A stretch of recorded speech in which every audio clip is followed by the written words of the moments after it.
أعوذ بالله من الشيطان الرجيم بسم الله الرحمن الرحيم وهذا صراط ربك مستقيما قد فصلنا الآيات لقوم يذكرون لهم دار السلام عند ربهم وهو وليهم بما كانوا يعملون ويوم يحشرهم جميعا يا معشر الجن قد استكثرتم من الإنس وقال أولياؤهم من الإنس ربنا استمتع بعضنا ببعض وبلغنا أجلنا الذي أجلت لنا قال النار مثواكم خالدين فيها إلا ما شاء الله إن ربك حكيم عليم وكذلك نولي بعض الظالمين بعضا بما كانوا يكسبون صدق اللہ العظیم۔ معزز سامعین، بزرگوں، پیارے بھائیوں، سننے والی خواتین، مائیں اور بہنیں، گزشتہ مجلس میں یہ بات بیان کی جا رہی تھی کہ اللہ رب العزت جسے ہدایت دینا چاہتے ہیں اس کے سینے کو کشادہ کر دیتے ہیں، اس کو شرح صدر سے نوازتے ہیں، اور جس کو اللہ تعالیٰ گمراہ کرنا چاہتے ہیں اس بندے کی بدعملی کی وجہ سے یا اس کی غلط چوائس کی وجہ سے تو اس کے سینے کو تنگ کر دیتے ہیں، جیسے کہ آسمان کے اوپر چڑھنے کو کہا جائے تو جیسے وہ تنگ ہوتا ہے ایسے اس کو بھی سینے کو تنگ کر دیا جاتا ہے۔ تفسیر روح البیان کے اندر یہ بات لکھی ہے، اسی آیت کریمہ کے تحت روایت تو میں نے پہلے نقل کی تھی، حضور اکرم صلی اللہ علیہ وسلم سے پوچھا گیا تھا کہ کیا سینہ کھلتا بھی ہے؟ حضور اکرم صلی اللہ علیہ وسلم نے فرمایا تھا کہ ہاں، ایک نور ہوتا ہے جو بندے کے دل میں ڈالا جاتا ہے جس سے اس کا سینہ کھل جاتا ہے اور اس کو انشراح ہوتا ہے۔ صحابہ نے پوچھا کہ اس کی کوئی نشانی ہے؟ آپ صلی اللہ علیہ وسلم نے فرمایا کہ ہاں، الانابۃ الی دار الخلود والتجافی عن دار الغرور والاستعداد للموت قبل نزولی، ہاں، آخرت کی طرف رجوع کرنا، دنیا سے دور رہنا اور موت کی تیاری کرنا موت کے آنے سے پہلے۔ اس کے تحت علامہ اسماعیل حقی رحمۃ اللہ علیہ نے لکھا کہ علم دو قسم کے ہوتے ہیں، ایک علم معاملہ ہوتا ہے، ایک علم مکاشفہ ہوتا ہے۔ علم معاملہ وہ ایسا علم ہے جس سے بندہ اللہ کے قریب ہو جاتا ہے یا دور ہو جاتا ہے، اور دوسرا وہ ہوتا ہے جو دل کے اندر ایک نور کی شکل میں ظاہر ہوتا ہے جس سے پوشیدہ چیزوں کو دیکھتا ہے بندہ، یہ علم مکاشفہ ہے۔ اور اللہ تعالیٰ نے قرآن پاک کے اندر بیان کیا ہے والذین جاہدوا فینا لنہدینہم سبلنا، جو ہمارے راستے میں محنت کریں گے ہم ان کو اپنے راستے دکھائیں گے۔ تو اب دیکھیے اس حدیث کے اندر انابت الی دار الخلود یعنی آخرت کی طرف رجوع کرنا اور دنیا جو دھوکے کا گھر ہے اس سے دور رہنا، اور موت کی تیاری کرنا، اس کا تعلق علم معاملہ سے ہے۔ علم معاملہ کہ اس نور کی نشانی ہے یہ۔ اور مکاشفہ کے بارے میں فضل العالم علی العابد کا فضل علی امتی، عالم کی فضیلت عابد پر ایسی ہے جیسے کہ میری فضیلت میری امت کے اوپر ہے۔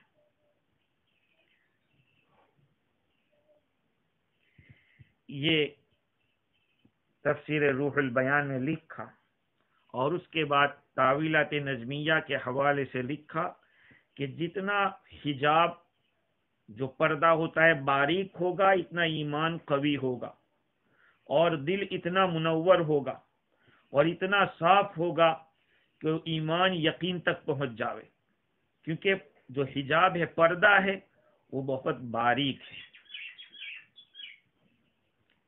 حجاب جب اٹھ جائیں گے تو پھر یقین اور مضبوط ہو جائے گا۔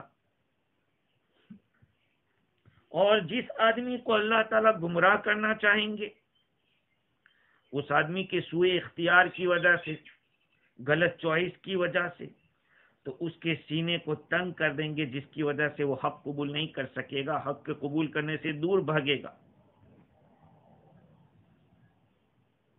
دل اللہ تعالیٰ نے الگ الگ قسم کے رکھے ہیں۔ بعض ایسے ہیں جن کے اوپر ایمان بھاری پڑتا ہے، جیسے کہ کفار کا دل، اور خود ایسے ہوتے ہیں کہ جن کے اوپر شوق اللہ سے ملنے کا، وجدان، یہ ساری چیزیں بھاری پڑتی ہیں۔ وہ ایمان والے تو ہیں لیکن ایمان میں نقص ہے۔ تو اللہ رب العزت نے مختلف قسم کے دل بنائے ہیں۔ دو قسم کا یہاں پہ تذکرہ کیا، ایک تو جن کو شرح صدر ہوتا ہے، اور جن کو ضیق صدر ہوتا ہے، جن کا سینہ تنگ ہو جاتا ہے۔ آج جن آیتوں کو پڑھا ہے، ان آیات میں پہلی آیت کریمہ جس کا ترجمہ یہ ہے، اللہ تعالیٰ فرماتے ہیں وَهَذَا صِرَاطُ رَبِّكَ مُسْتَقِيمًا قَدْ فَصَّلْنَا الْآيَاتِ لِقَوْمٍ يَذَّكَّرُونَ لَهُمْ دَارُ السَّلَامِ عِنْدَ رَبِّهِمْ وَهُوَ وَلِيُّهُمْ بِمَا كَانُوا يَعْمَلُونَ۔ اور یہ تیرے رب کا راستہ ہے جو سیدھا ہے، ہم نے نشانیوں کو کھول کھول کے بیان کیا ہے ایسے لوگوں کے لیے جو نصیحت حاصل کرتے ہیں، جو غور و فکر کرتے ہیں۔ ان کے لیے سلامتی کا گھر ہے ان کے رب کے پاس، اور وہ ان کا مددگار ہے ان اعمال کی وجہ سے جس کو وہ کیا کرتے تھے۔ اللہ سبحانہ و تعالی نے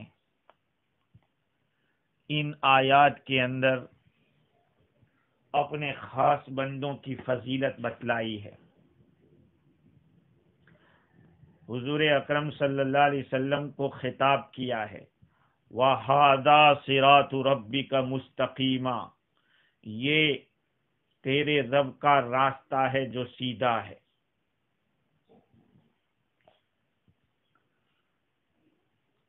چونکہ اوپر تذکرہ تھا ایمان والوں کا اور غیر ایمان والوں کا، ایمان والوں کو اللہ تعالی نوازیں گے، ان کا کیا مقام ہوگا، اس کو ان آیات میں بیان کیا ہے۔ ہاذا سے اشارہ کیا گیا ہے، ہاذا یہ سے کیا مراد ہے؟ یا تو اوپر جو باتیں گزری ہے اس کی طرف اشارہ ہے۔ امام راضی کا کہنا یہ ہے کہ اوپر کی آیتوں میں جو کچھ بھی اللہ تعالیٰ نے بیان کیا ہے، جن چیزوں کو ثابت کیا ہے، اسی کی طرف اشارہ کیا۔ ان کا کہنا یہ ہے کہ جو کچھ بھی فعل ہے، کچھ بھی کرنا ہے، وہ داعی کے اوپر موقوف ہے، دل کے اندر جو اس کو بلانے والا ہے۔ وہ داعی اللہ تعالیٰ کی طرف سے ہے کہ یہ سیدھا راستہ ہے۔ اس کو سیدھا راستہ اس لیے کہا کہ اس کے ذریعے حق سبحانہ و تعالیٰ کی توحید کا علم حاصل ہوتا ہے، اور اس کو سیدھا فرمایا اس لیے کہ اللہ ہی کی طرف سے ہدایت ملتی ہے، اس کے سوا کچھ اور کوئی سمجھتا ہے وہ سیدھا نہیں، وہ الٹا ہے۔ ایک قول تو یہ ہوا۔ دوسرا قول یہ کہ ھذا سے جو اشارہ کیا ہے وہ پورا قرآن مجید ہے، جیسے کہ عبداللہ ابن مسعود رضی اللہ تعالی عنہ کی روایت ہے کہ ما جاء به القرآن، قرآن جس چیز کو لے کر آیا ہے کہ یہ سیدھا راستہ ہے، اس کے سوا کوئی سیدھا راستہ نہیں ہے۔ یہ بعض مفسرین فرماتے ہیں، جیسے کہ ابن عباس رضی اللہ تعالی عنہما فرماتے ہیں کہ نبی جی آپ جس دین کے اوپر قائم ہے وہی سیدھا راستہ ہے، قرآن میں جو کچھ بھی ذکر کیا گیا یہی سیدھا راستہ ہے۔ اور ایک روایت اسلام کی ہے کہ یہ اسلام سیدھا تیرے رب کا راستہ ہے اس حال میں کہ وہ سیدھا ہے، یا پھر ھذا سے اشارہ جیسے کہ امام راضی نے کہا کہ توفیق ملنا نیک کام کی یا محرومی ہونا یہ اللہ کی طرف سے ہے، یہ بات پکی دھکی ہے اور یہی سیدھا راستہ ہے۔ دیکھیے اس آیت کریمہ کے اندر اللہ تعالی نے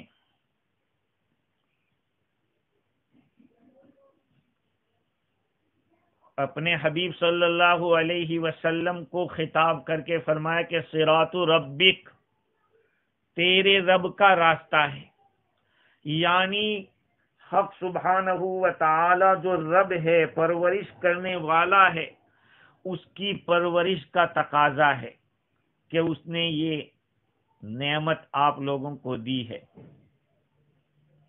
اسی کی تربیت کے پیش نظر یہ راستہ اس نے بتایا ہے۔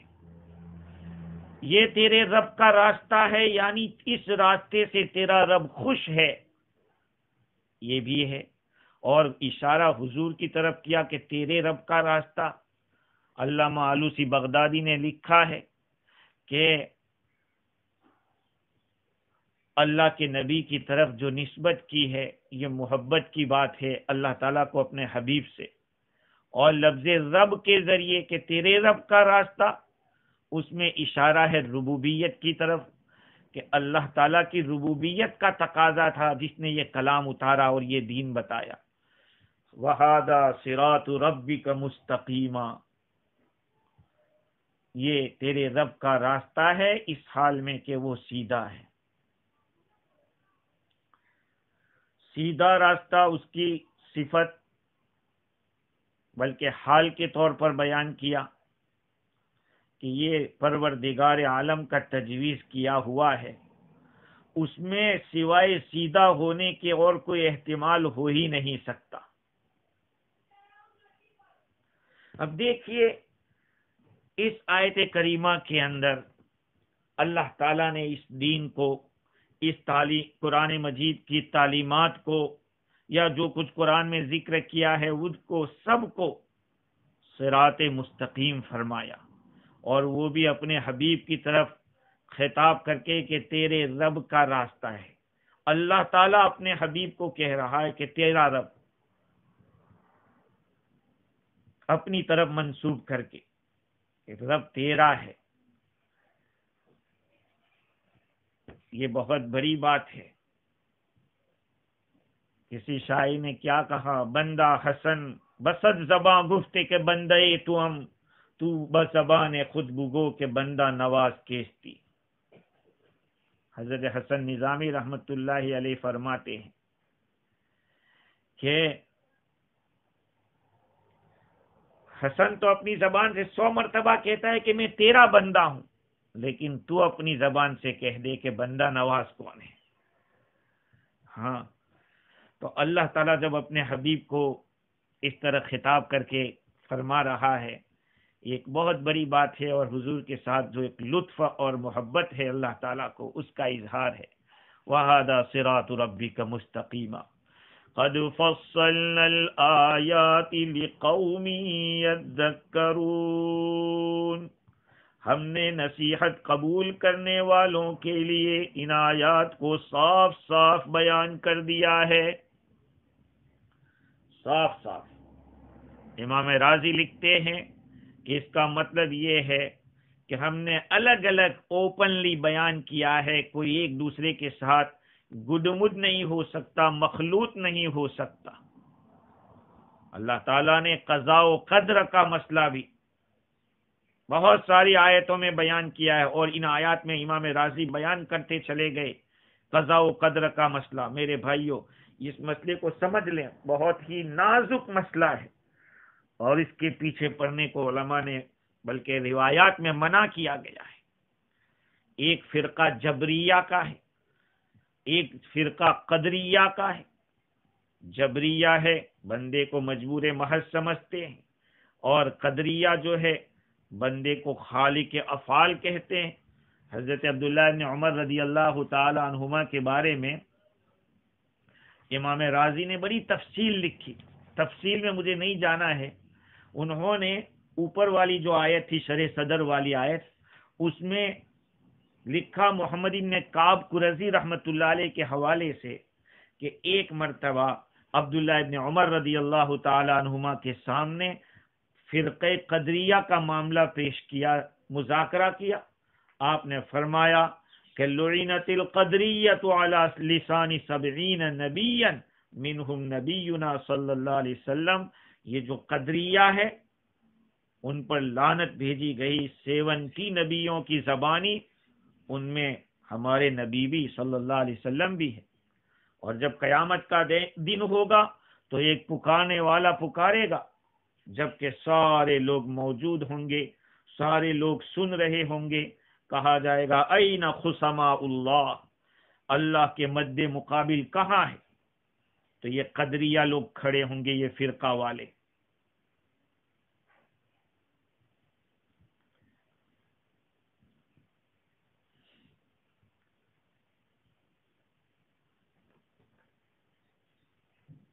ان لوگوں کو خصماء اللہ اس لیے کہا گیا،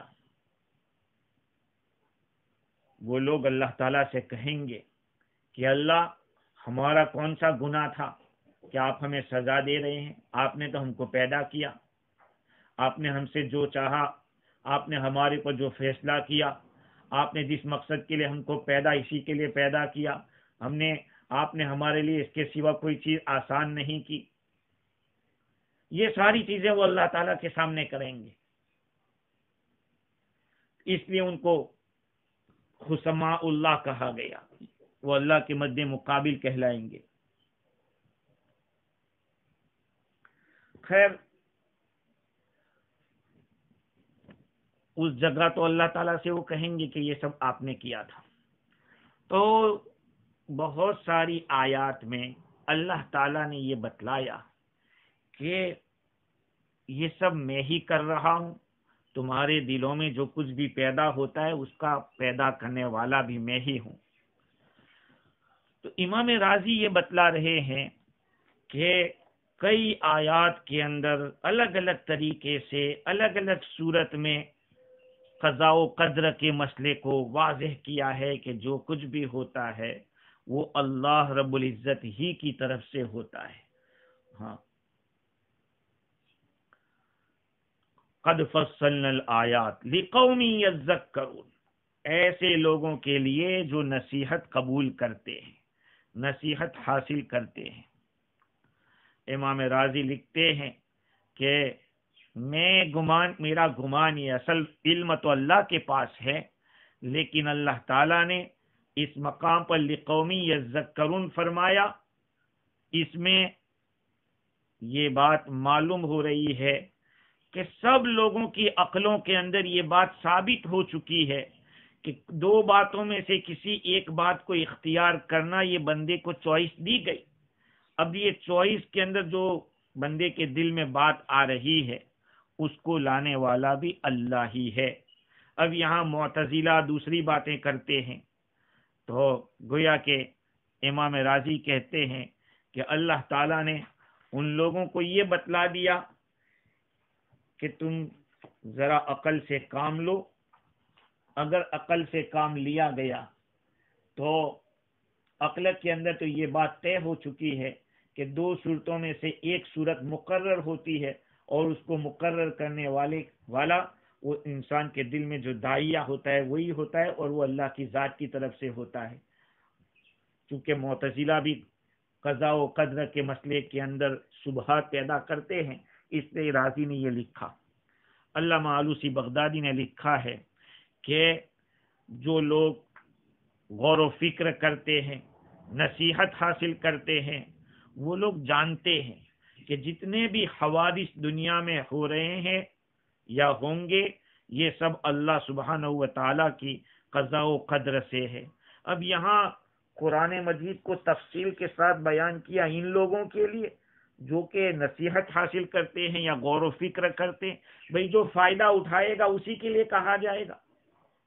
ایک آدمی کوئی چیز بیچ رہا ہے اور خریدنے والا آیا، ارے بھئی آپ ہی کے لیے تو لائے ہیں، جو خرید رہا ہے اس کو یہی کہے گا، تو وہ خریدنے والا ہے کہا بھئی آپ ہی کے لیے، تو جو نصیحت قبول کرے گا اسی کے لیے ہے، انہی کے لیے واضح طور پر بیان کیا ہے۔ بھئی جو نصیحت حاصل ہی نہیں کرے اس کے لیے کیا؟ آگے اللہ تعالی فضیلت بتلا رہے ہیں ان لوگوں کی جن لوگوں نے اللہ کی بات کو مانا ہے اور ایمان قبول کیا ہے۔ لَهُمْ دَارُ السَّلَامِ عِنْدَ رَبِّهِمْ وَهُوَ وَلِيُّهُمْ بِمَا كَانُوا يَعْمَلُونَ۔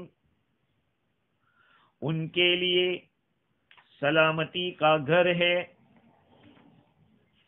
ان کے رب کے پاس، وَهُوَ وَلِيُّهُمْ، اور وہی ان کا مددگار ہوگا، بِمَا كَانُوا يَعْمَلُونَ، اس لیے کہ ان اعمال کی وجہ سے جس کو وہ کیا کرتے تھے۔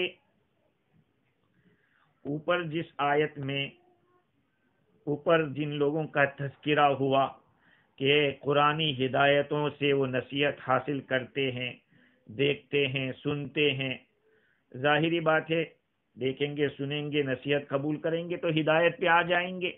جب ہدایت پہ آ جائیں گے تو ان کو کیا ملے گا؟ اللہ تعالیٰ وہ بتلا رہے ہیں، دار السلام۔ دار السلام کا مطلب دیکھو، اس آیت میں 3 فضیلتیں بتلائی۔ امام راضی نے لکھا کہ 3 اعزاز ہے اس آیت میں۔ ایک تو لہم دار السلام، ایک عند ربہم، 2 وہو ولیہم، یہ 3 تشریفات اللہ تعالیٰ نے اس مقام کے اوپر بیان کی۔ لہم دار السلام کا مطلب ان کے لیے جنت ہے۔ مفسر قتادہ فرماتے ہیں کہ دار السلام سے مراد جنت۔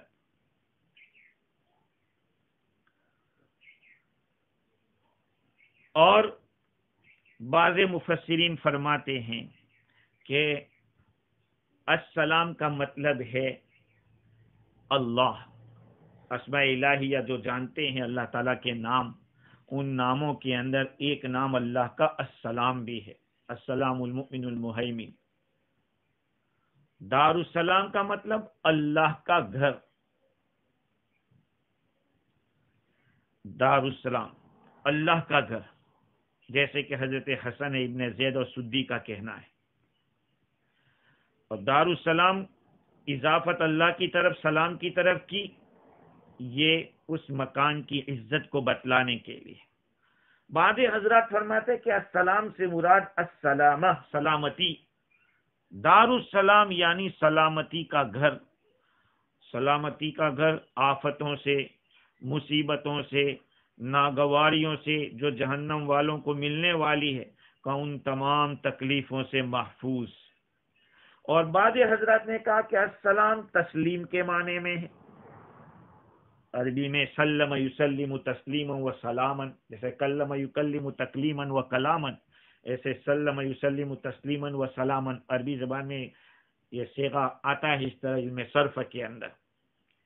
تو تسلیم کے معنی سلام کرنا، جنت کو دار السلام اس لیے کہا گیا کہ تحیتہم فیہا سلام، جنت والوں کا جو تحیہ ہوگا وہ سلام سلام ہوگا۔ دوسرے نمبر کی جو عزت کی بات ہے وہ یہ ہے کہ عند ربہم، ان کے رب کے پاس، ان کے رب کے پاس ہونے کا مطلب اس سے پتہ چل رہا ہے کہ اللہ کا قرب ملے گا۔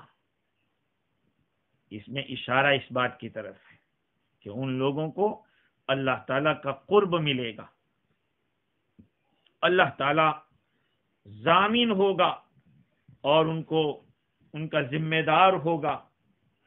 ان کے لیے اللہ تعالیٰ کے پاس ذخیرہ ہے جس کی حقیقت کو اللہ کی ذات کے سوا کوئی نہیں سمجھ سکتا اور کوئی جانتا نہیں ہے۔ عند ربہم، یہ بھی دلالت کر رہا ہے اس بات کے اوپر کہ یہ لوگ ایسے مقام کے اوپر پہنچے ہوئے ہیں، فلا تعلم نفس ما اخفی لهم من قرۃ اعین، کسی کو پتہ نہیں کہ اللہ کے پاس کیا ان کے لیے چھپا کے رکھی ہے ان کی آنکھوں کی ٹھنڈک کا سامان۔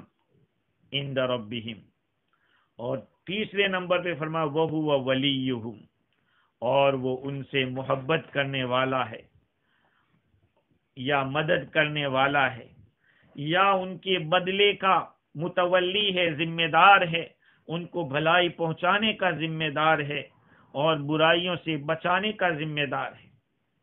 ولی کا جو لفظ ہے اصل معنی اس کے قریب کے آتے ہیں۔ دیکھو عند ربہم، یہ اشارہ اس بات کی طرف ہے کہ وہ لوگ اللہ کے قریب ہوں گے، ان کے رب کے پاس ہوں گے وہ لوگ، اشارہ ادھر مل رہا ہے۔ اور وَهُوَ وَلِيُّهُمْ، اور اللہ ان کا قریب ہوگا، یعنی اللہ ان کے پاس ہوں گے۔ امام راضی فرماتے ہیں کہ عقل کے اندر بندے کا درجہ اس سے زیادہ کوئی اونچا نہیں ہو سکتا کہ بندہ خدا کے پاس ہو اور خدا بندے کے پاس ہو۔ وَهُوَ وَلِيُّهُمْ، یہ حسر کا فائدہ دے رہا ہے، اور وہی ان کا دوست ہوگا، وہی ان کا مددگار ہوگا۔ اور کیوں نہ ہو یہ مقام، اس لیے کہ اللہ تعالیٰ نے فَمَن يُرِدِ اللَّهُ أَن يَهْدِيَهُ يَشْرَحْ صَدْرَهُ لِلْإِسْلَامِ کے اندر جو توحید بیان کی ہے وہ توحید اس کو حاصل ہو چکی ہے۔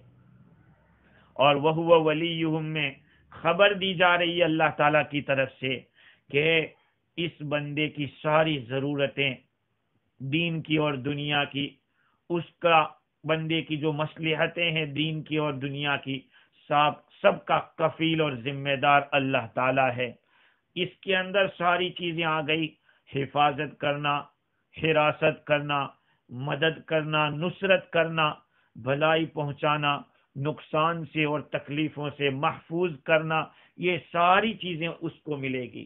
لَهُمْ دَارُ السَّلَامِ عِنْدَ رَبِّهِمْ وَهُوَ وَلِيُّهُمْ بِمَا كَانُوا يَعْمَلُونَ۔ علامہ آلوسی بغدادی رحمت اللہ علیہ نے اپنی تفسیر کے اندر اشارات میں لکھا ہے کہ اصل یہ جملے کا حاصل یہ ہے کہ بندہ اللہ تعالی شانہ کے چوکھٹ کے اوپر پہنچ جاتا ہے، حضیر قدس میں چلا جاتا ہے، اور اللہ تعالیٰ کے جمال کے انوار جہاں گرتے ہیں اس کو مل جاتے ہیں، اور جتنے بھی اللہ سبحانہ و تعالیٰ کے جو حجاب ہے اس سے وہ بندہ مطلب یہ کہ بہت قریب ہو جاتا ہے، اللہ تعالیٰ کے عتاب سے محفوظ، عذاب کے واقع ہونے سے محفوظ ہو جاتا ہے۔ یہ ساری باتیں اللہ تعالیٰ کی طرف سے اس لیے ہوتی ہے بما کانوا یعملون۔ یہ امام راضی لکھتے ہیں کہ اللہ تعالیٰ نے یہ اس لیے بیان کیا تاکہ بندہ عمل کرتا رہے، یہ نہ سمجھ لے کہ توحید میں مجھے اتنی چیزیں مل گئی ہے اب عمل کی کیا ضرورت ہے۔ اللہ تعالیٰ نے فرمایا کہ یہ سب تمہارے اعمال کے بدلے میں دیا جائے گا تاکہ بندہ عمل سے منقطع نہ ہو جائے، عمل کا کرنا ضروری ہے۔ بھئی دیکھو انسان کا جو نفس ہے اور اس کا جو بدن ہے ان دونوں کے درمیان بہت ہی مضبوط تعلق ہے. اب جو نفس کی حیات ہے وہ نفس سے بدن کی طرف جاتی ہے. جیسے ایک آدمی بہت زیادہ غصے میں ہے تو اس غصے کا اثر اس کی باڈی میں ہو جاتا ہے. ایک آدمی غصے ہو جاتا ہے تو غصہ تو دماغ میں ہے اس کے یا دل میں ہے چلو، لیکن اس کا چہرہ بھی لال ہو جاتا ہے، بدن گرم ہو جاتا ہے. بھئی اسی طرح سے بدن کی جو حیاتیں ہیں بدن کی، وہ بھی کبھی کبھی بدن سے نفس کی طرف جاتی ہے. ایسے انسان اگر نیکیوں کی پابندی کرتا ہے، بھلائی کی طرف پابندی سے کرتا رہتا ہے، اس کی وجہ سے اس کی روح کے اندر بھی جھیلا بڑھتا رہتا ہے. اس لیے چاہیے کہ سالک عمل سے رکے نہیں، اس لیے کہ اس کا عمل کا ہونا ضروری ہے، اس کو چھوڑنے کی کوئی گنجائش نہیں. آدمی عمل کرتا رہے. اس لیے اللہ تعالیٰ نے فرمایا کہ یہ سارے اعزازات اس لیے ہے کہ بما کانوا یعملون، یہ لوگ اعمال کرتے تھے اس وجہ سے. خیر، اللہ رب العزت نے ان آیات کے اندر ایمان کے حسن کو بیان کیا. اوپر اللہ تعالیٰ نے کفر کی برائی کو بیان کیا، بھئی لکی آدمی اور ان لکی کے حالات کو بیان کیا، نبیوں کے اور اولیاء کے راستے کی ترغیب دی، عمل صالح کرنے کی طرف اللہ تعالیٰ نے ابھارا، اور ایسا عمل جس میں اللہ کو راضی کرنے کی نیت ہو، ایسا عمل ہی اللہ کی محبت کا سبب بنتا ہے اور وہی دار سلام میں داخل ہونے کا سبب بنتا ہے. وہ ایسا گھر ہے دار السلام کہ جو اس میں داخل ہو گیا وہ عذاب سے محفوظ ہو جائے گا. اللہ تعالیٰ دوست ہے ان لوگوں کا جو ایمان لائے، وہی تاریکیوں سے نکال کر نور کی طرف لاتا ہے. خیر، ایک تفصیلی واقعہ ہے، لکھا ہے تفسیر روح البیان میں، جس کے اندر میں صرف اشارہ کرتا ہوں.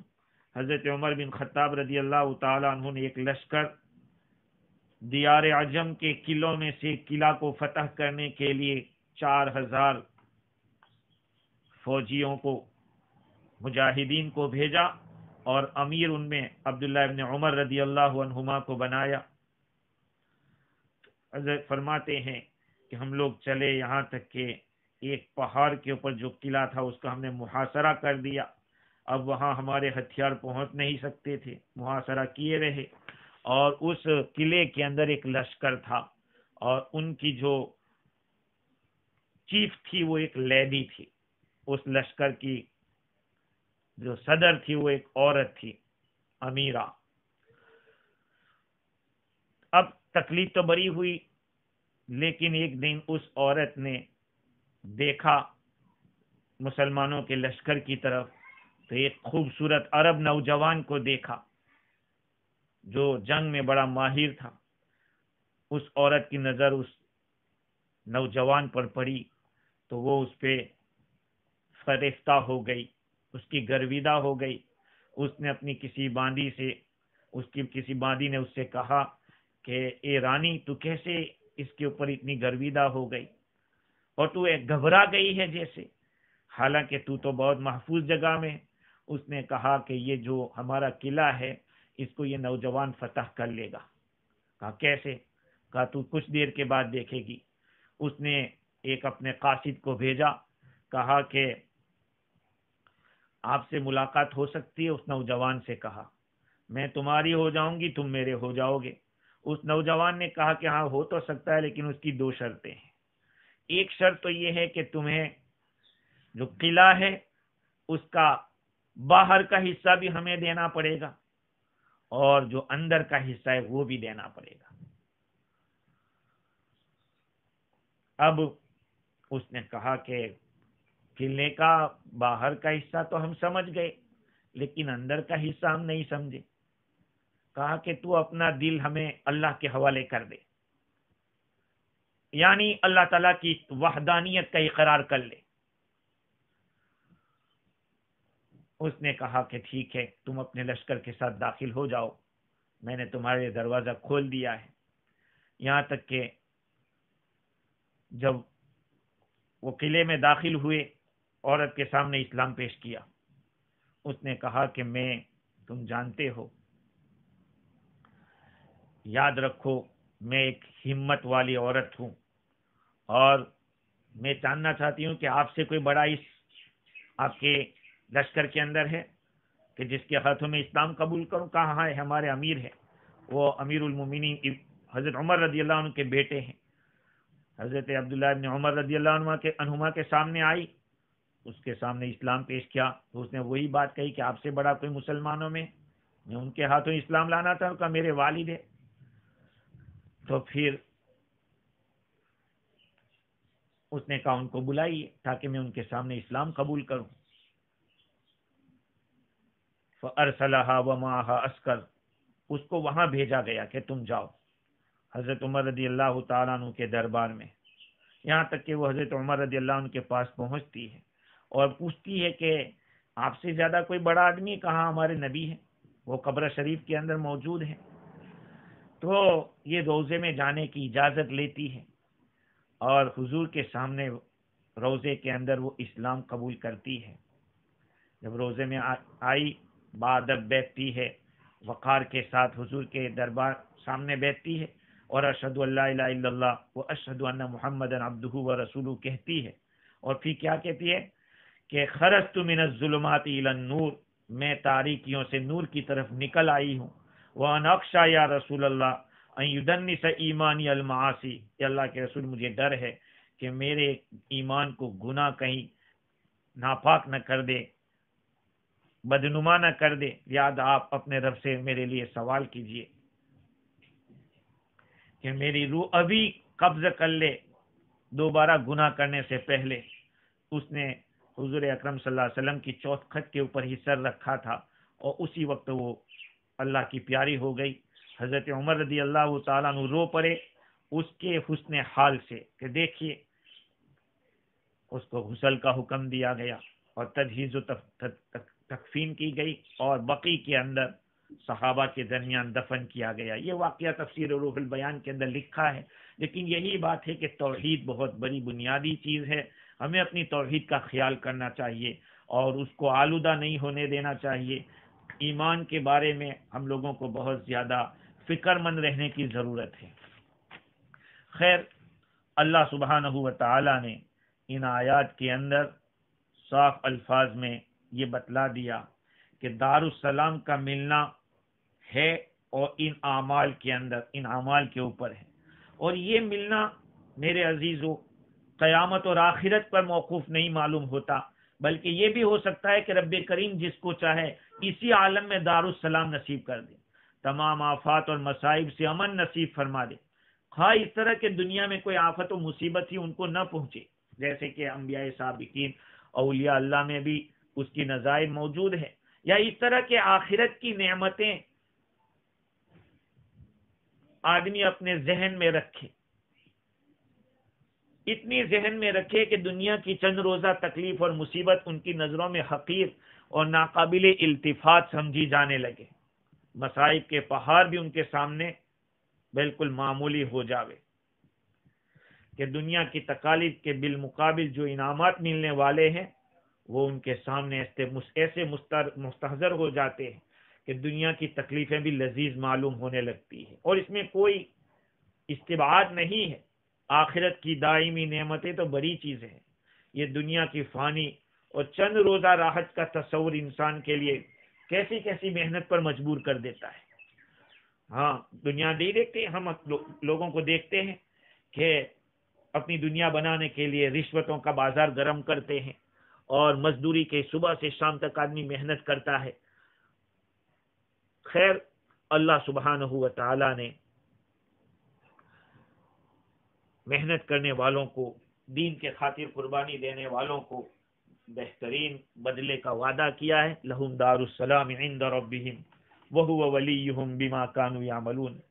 مفتی شفیع صاحب رحمۃ اللہ علیہ تحریر فرماتے ہیں کہ ولیمن خاف مقام ربہ جنتان، اس آدمی کے لیے جو اپنے رب کے سامنے کھڑا ہونے سے ڈرا اس کے لیے 2 جنتیں ملے گی. اس کی ایک تفسیر یہ بھی ہے کہ آخرت میں ایک ملے گی اور دوسری دنیا میں، اور دنیا کی جنت یہی ہوتی ہے کہ ہر کام میں اللہ کی مدد شامل حال ہو جاوے، ہر کام آسان ہوتا نظر آوے، چند روزہ تکلیف اور مشقت یا ناکامی اس کو آخرت کی نعمتوں کے مقابلے میں ہیچ سمجھے کہ جو آخرت میں ملنے والا یہ تو کچھ بھی نہیں۔ وَهُوَ وَلِيُّهُمْ بِمَا كَانُوا يَعْمَلُونَ، اللہ تعالیٰ ان کے اعمال صالحہ، بندوں کے اعمال صالحات کی وجہ سے اللہ تعالیٰ ان کا متولی، ناصر اور مددگار ہو جاتا ہے، جس کی وجہ سے سب مشکلات آسان ہو جاتی ہیں۔ آگے کی جو آیت ہے اس آیت کریمہ کے اندر اللہ رب العزت نے دوسرے گروہ کا تذکرہ کیا ہے۔ جیسے اوپر ایمان، آج جو ابھی بات ہوئی ہے اس کے اندر تو ایمان والوں کا تذکرہ ہوا، اب دوسرا گروہ جو ایمان نہیں لاتا ہے ان لوگوں کا تذکرہ اللہ تعالیٰ فرماتے ہیں۔ دیکھیے ترجمہ، وَيَوْمَ يَحْشُرُهُمْ جَمِيعًا، اور اس دن کو یاد کرو جس دن اللہ تعالیٰ تمام لوگوں کو جمع فرمائے گا، تمام مخلوق کو جمع فرمائے گا۔ یا معشر الجن قد استکثرتم من الانس، اے جناتوں کی جماعت تم نے انسانوں کو گمراہ کرنے میں بڑا حصہ لیا۔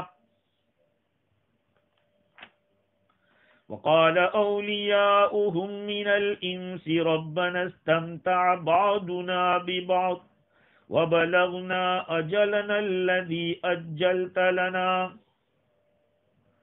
اور انسانوں میں سے ان کے دوست کہیں گے اے ہمارے رب، ہم میں سے بعض نے بعض سے کام نکالا ہے، ہم میں سے بعض نے بعض سے فائدہ اٹھایا ہے، اور ہم لوگ اپنی اس مدت کو پہنچ گئی جو آپ نے ہمارے لیے مقرر کی تھی۔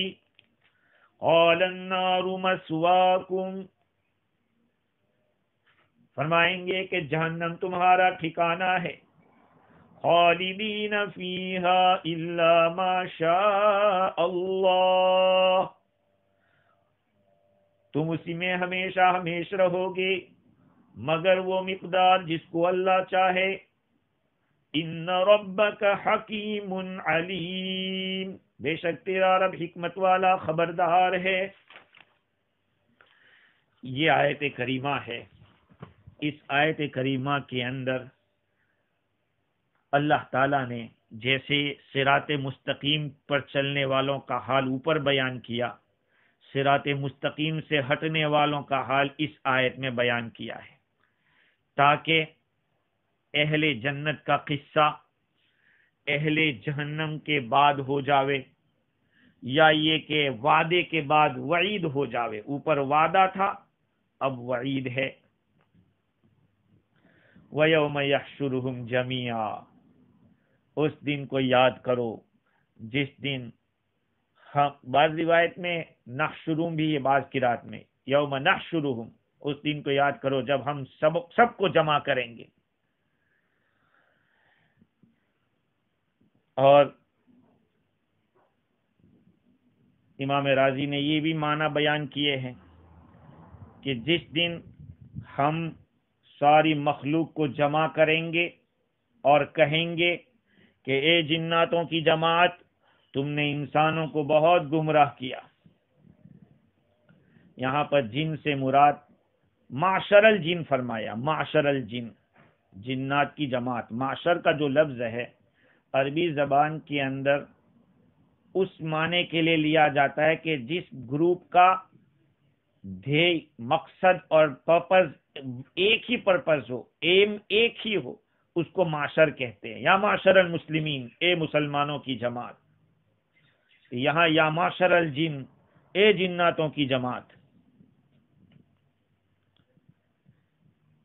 اس میں کون کون آ گیا؟ مراد کون ہے؟ اس سے شیاطین مراد ہے۔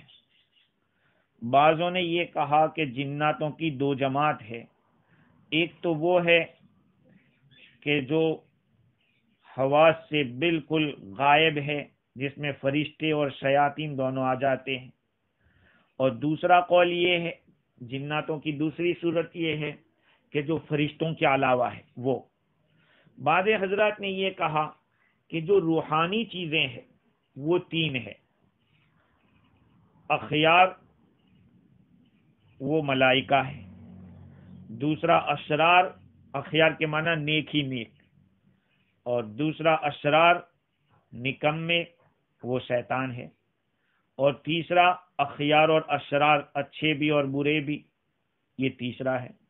تفسیر روح البیان کے اندر یہ بات لکھی ہے، ابن عباس رضی اللہ تعالی عنہما کا قول ہے کہ مخلوق چار قسم کی ہے۔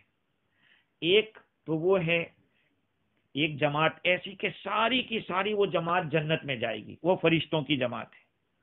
دوسری وہ جماعت ہے کہ جو ساری کی ساری جہنم میں جائے گی، وہ شیطان ہے۔ اور تیسری اور چوتھی جماعت وہ ہے کہ جو جنت میں بھی جائیں گے اور جہنم بھی جائیں گے، وہ جنات و انسان ہے۔ یہ چار ابن عباس رضی اللہ تعالی عنہما نے فرمایا۔ کچھ بھی ہو، اس آیت کریمہ کے اندر جو ان کو پکارا جائے گا وہ ان لوگوں کو پکاریں گے جو لوگوں کو بہکاتے ہیں، کیونکہ جو خطاب کیا جا رہا ہے بہکانے والوں ہی سے خطاب کیا جاتا ہے۔ اور خطاب کیا ہے؟ قد استکثرتم من الانس، تم نے انسانوں کو گمراہ کرنے میں، اغوا کرنے میں بہت حصہ لیا، یا یہ کہ تم نے ان کو اپنا تابع بنانے میں، تم نے ان کو اپنا تابع بنایا۔ تو سب ساتھ میں جمع کیے جائیں گے۔ تو یہ معاشر کا لفظ جنات کے لیے آیا یہاں پہ، اور بعد میں جو جواب دینے والے ہیں وہ انسان ہیں، ان کے لیے معاشر الانس کا لفظ نہیں لائے۔ اس کی وجہ بتلاتے ہوئے بعض مفسرین نے لکھا کہ اغوا کرنے کے اندر، گمراہ کرنے کے اندر ایک دوسرے کی مدد کی ضرورت پڑتی ہے، تو چونکہ شیاطین بھی گمراہ کرنے میں آپس میں ایک دوسرے کی مدد کرتے ہیں، اسی کی طرف اشارہ ہے کہ تم گمراہ کرنے میں ایک دوسرے کی مدد کرتے تھے۔ قد استکثرتم من الانس، تم نے انسانوں سے بہت حصہ لیا۔ امام راضی لکھتے ہیں کہ جنات تو کیا طاقت رکھتے، اللہ تعالیٰ نے ان لوگوں سے خطاب کیا ہے کہ تم لوگوں نے بہت حصہ لیا انسانوں سے۔ قادر تو جسم کے اوپر اللہ ہی قادر ہے، زندگی دینے پر، موت دینے پر، یہ سب چیزوں پر تو اللہ قادر ہے۔ اس لیے انہوں نے کہا کہ یہاں معنی یہ ہے کہ گمراہی کی طرف بلانے میں بہت حصہ لیا تم لوگوں نے، یہ معنی ہے قد استکثرتم من الانس۔ وقال اولیاؤہم من الانس، اور ان کے انسان اور ان کے دوست انسانوں میں سے کہیں گے۔ قرآن مجید کی دوسری آیتوں سے پتہ چل رہا ہے کہ خطاب تو اللہ تعالیٰ نے سارے ہی لوگوں سے کیا ہے، لیکن پہلی جو جماعت ہے جناتوں کی، جو گمراہ کرنے والے ہیں، وہ گمراہ کرنے والے تو ایسے ہی ٹھنڈے ہو گئے، اس لیے ان کے بولنے کی کوئی طاقت ہی نہیں رہی۔ خطاب دونوں کو ہوا ہے، اللہ تعالیٰ نے ڈانٹا دونوں کو ہے، لیکن یہاں انسان کا جواب بیان کیا، جناتوں کا تو کوئی جواب ہی نہیں آیا۔ اس کی وجہ یہی ہے کہ ان لوگوں نے، جن لوگوں کو ڈانٹا گیا تھا، گمراہ کرنے والے تھے، وہ تو ایسے ہی مقحم ہو گئے۔ اللہ تعالیٰ نے ان کو ڈانٹا کہ تم نے تو بہت زیادہ گمراہ کیا، وہیں سے ان کی بولتی بند ہو گئی۔ اب اس کا جواب انسان دے رہے ہیں۔ کیا جواب دے رہے ہیں؟ دیکھیے، ربنا استمتع بعضنا ببعض، اے ہمارے رب، ہم میں سے بعض نے بعض سے فائدہ اٹھایا، ہم میں سے بعض نے بعض سے کام لیا، اور ہم اپنی اس مدت کو پہنچ گئے جو آپ نے ہمارے لیے مقرر کی تھی. تو کام میں کیا لائے؟ کون کس کو کام میں لایا؟ بعدنا ببعد، اس کے کئی معنی ہو سکتے ہیں. ایک معنی تو یہ ہے کہ جنات نے فائدہ اٹھایا انسان سے اور انسان نے فائدہ اٹھایا جنات سے. دونوں نے ایک دوسرے سے فائدہ اٹھایا. کیسے فائدہ اٹھایا؟ علامہ آلوسی بغدادی رحمت اللہ علیہ نے حضرت حسن ابن جریج زجاج وغیرہ سے نقل کیا کہ انسان جناتوں سے فائدہ اٹھاتا ہے، انسان جناتوں سے کام لیتا ہے. وہ اس طرح سے کہ جب وہ پہلے کہیں سفر کرتے تھے، کسی جگہ پہ جنگل میں کہیں پہنچ جاتے اور جنات کا ڈر لگتا تھا تو یوں کہتا تھا اعوذ بسید ھذا الوادی، میں اس وادی کے سردار کے پناہ میں آتا ہوں. یہ انسان نے فائدہ اٹھایا.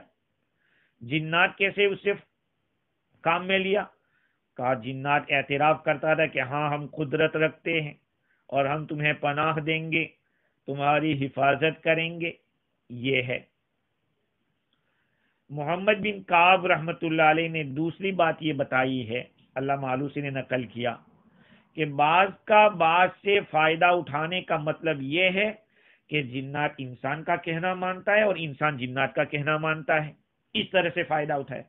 دیکھو یہ تفسیر ہے اور ہم لوگوں کو سمجھنا چاہیے اللہ تعالیٰ نے کیسی کیسی باتیں بیان کی. آج کے دور کے اندر آپ کو معلوم ہونا چاہیے جب کالی چودس ہوتی ہے، ابھی دیوالی گئی ہندوؤں کی، اس کی جو اگلی رات ہوتی ہے وہ کالی چودس کہلاتی ہے. اس میں بہت سارے جو اوجھائی کرنے والے ہیں اور غلط کام کرنے والے، گندے تعویذ کرنے والے ہیں، ان کے کام کیا ہوتے ہیں؟ ایسی راتوں کے اندر قبرستان جاتے ہیں، گندی روحوں کو، ناپاک شیاطین کو، ناپاک جناتوں کو جمع کرتے ہیں اور ان سے فرمائش کرتے ہیں ہمارا یہ کام ہے. وہ اپنی فرمائش رکھتے ہیں کہ ہمیں یہ کھانا ہے، ہمارا وہ کرنا ہے، وہ کر دو ہمارا، ہم تمہارا کام کر دیں گے. تو وہ ایک دوسرے کا کہنا مانتے ہیں. اسی لیے ہمارے علماء فرماتے ہیں کہ سورہ بقرہ جو 2.5 سپارے کے اوپر ہے، ایسی راتوں میں خاص طور پر عمل میں لانا چاہیے تاکہ ان کی شرارتوں سے محفوظ رہیں. ہمیں قرآن مجید کو اپنا ایک معمول بنانا چاہیے، وظیفہ بنا لینا چاہیے. روزانہ قرآن کو زیادہ سے زیادہ پڑھو. اسی کے ذریعے ہم لوگ باطل طاقتوں کا مقابلہ کر سکتے ہیں. خیر، امام راضی لکھتے ہیں کہ انسان جنات کی اطاعت کرتے تھے اور ان کے حکم کی تابعداری کرتے تھے، تو جنات گویا کے سردار بنے ہوئے تھے اور انسان ان کے تابع اور خادم بنے ہوئے تھے. یہ اپنے رئیس اور اپنے مخدوم کی خلاف نہیں کرتے تھے، نہ تھوڑی نہ زیادہ. تو ظاہری بات ہے کہ یہ جو سردار ہوگا وہ خادم سے نفع اٹھائے گا. یہ جنات کا انسان سے استمتاع ہے، اور انسان کا جنات سے وہ اس طرح سے ہے کہ الٹی باتیں جو لذت کی ہے، شہوت کی ہے، اس کا اشارہ کرتا تھا یہ جن شیاطین، تو وہ اس کو اختیار کرتا تھا. یہ ہے انسان کا جنات سے فائدہ اٹھانا. اللہ تعالیٰ فرماتے ہیں کہ حضرت انسان جو شیاطین کے ساتھ ملے ہوئے تھے وہ یہ کہیں گے ربنا استمتع بعضنا ببعض وبلغنا اجلنا الذي اجلت لنا، اور ہم اپنی اس مدت کو پہنچ گئے جو آپ نے ہمارے لیے مقرر کی تھی. وہ مدت کیا ہے؟ یا تو قیامت کا دن ہے، بہت سارے مفسرین کہتے ہیں کہ اس سے قیامت کا دن ہے مراد ہے، اور حضرت حسن سدی اور ابن جریج کا فرمانا ہے کہ اس سے موت مراد ہے. لکھا ہے مفسرین نے کہ یہ انسان جو شیاطین کے اولیاء تھے، دوست تھے، انہوں نے تو اعتراف کر لیا کہ انہوں نے شیطان کا کہنا مانا، خواہشات کا اتباع کیا اور باس بعد الموت کی تکذیب کی. اب اس کے اوپر وہ اظہار ندامت کر رہے ہیں اور اپنے حالت پر افسوس کر رہے ہیں. اپنے رب کے سامنے وہ صلح کی گویا کہ پیشکش کر رہے ہیں، لیکن کیا فائدہ؟ اللہ تعالیٰ نے اس مقام کے اوپر انسانوں کی بات کو بیان کیا اور ان لوگوں کی جو شیاطین تھے ان کی بات کو بیان نہیں کیا. جیسے کہ علامہ آلوسی نے اس کا جواب دیا کہ اصل میں گمراہ لوگوں کا کلام اللہ نے بیان کیا، گمراہ کرنے والوں کا بیان نہیں کیا، اس لیے کہ اللہ کی ایک ہی ڈانٹ کے اندر وہ چپ ہو گئے، ان کی بالکل بولتی بند ہو گئی. اللہ تعالیٰ فرماتے ہیں آگے، النار مسواکم خالدین فیہا الا ما شاء اللہ. اللہ تعالیٰ فرمائیں گے جاؤ، جہنم تمہارا ٹھکانہ ہے اور اس میں ہمیشہ ہمیشہ رہیں گے، مگر وہ مدت جو اللہ تعالیٰ چاہے، یا مگر وہ لوگ جن کو اللہ چاہے. ان ربک حکیم علیم، بے شک تیرا رب حکمت والا اور علم والا ہے. یعنی وہ جو کسی کو بدلہ ثواب دیتا ہے یا سزا دیتا ہے وہ اپنی حکمت سے دے رہا ہے. اگر کفار کو ہمیشہ کا عذاب دیا ہے تو وہ بھی اس کے علم سے دیا ہے، اس کو پتا ہے کہ وہ اسی کے حقدار ہے، اسی کے مستحق ہے. اور اس کے اوپر کچھ مزید گفتگو کرنا انشاءاللہ آئندہ کل کریں گے. اللہ تعالیٰ مجھے اور آپ کو خوب علم نافع سے نوازے اور ہماری زندگی کے اندر دینداری کو پیدا کرنے کا اور سنتوں کو لانے کا جذبہ پیدا فرمائے. وآخر دعوانا الحمدللہ.